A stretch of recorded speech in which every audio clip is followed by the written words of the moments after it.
There's a new entrant on Ukraine's battlefield. It is not a country or a foreign military. It's a mercenary, a man called Erik Prince.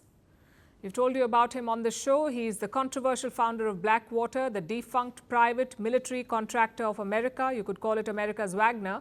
All the reports say it's Blackwater that inspired Wagner. And this company, Blackwater, was set up by Erik Prince. It is tied to all of America's major wars in the last 3 decades. From Iraq to Afghanistan, Blackwater was everywhere. They made headlines for war crimes and had to be shut down. But Erik Prince is still around and he's hunting for new opportunities in another war, Ukraine. Prince is eyeing a role in post-war Ukraine. A new report is out. It says Erik Prince is pitching his services and targeting Ukraine's booming drone industry. He wants to buy drone companies in the country, and he's considering firms that were involved in the war against Russia. Reports say Erik Prince has met local defense companies, he's had discussions with them, and it all adds up. You see, drones dominate the Ukrainian battlefield. They have inflicted considerable damage on Russia. Drones are behind 80% of Russian casualties in this war, so they've proven to be an effective weapon for Ukraine. Western companies are showing interest in Ukraine's drone industry. They want access to Kiev's drone data. More importantly, they want Ukraine's learnings from the battlefield. And that explains Erik Prince's interest in Ukraine. This conflict could script his comeback. For those who haven't followed his story, here's a quick primer. After the 9/11 attacks in the US, Washington launched what it called the global war on terror. And Blackwater was a key part of it. It was central to US military strategy. It got contracts worth billions, especially during the war in Iraq. That's what changed Erik Prince's fortunes. In 2007, Blackwater mercenaries killed civilians in Baghdad. It led to global outrage. Prince was called before the US Congress and he was grilled. Ultimately, Blackwater was banned in Iraq. In 2010, Prince had to sell the company. His legal troubles were mounting. The negative publicity was hurting him. And since then, Prince has rebranded. He has built new ventures. One of them is called Vectus Global. It's a shadowy defense company. Prince has another business called Unplugged. It's an encrypted communications company. And he is looking to make his next move in Ukraine. For years, Erik Prince has been trying to get a foothold there. 5 years ago, he'd pitched a plan to Zelensky. Prince suggested using a private army in the Donbas. The Donbas, as you would know, is a region in eastern Ukraine. It is one of the main flashpoints between Russia and Ukraine. Since 2014, Russia has tried to destabilize this region, first with proxy forces and then with a direct invasion in 2022. Russian forces have captured large parts of the Donbas. In fact, today, Russia controls 88% of the Donbas.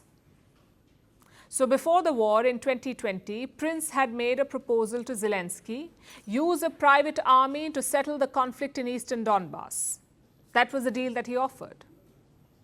The private army would be his and they would fight for Ukraine.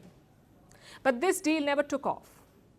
And now in 2025, Erik Prince is back with a new idea. This time he's betting on drones. And his moves are well timed. The US could use a private military in Ukraine. Reports say the idea is being, quote unquote, actively discussed.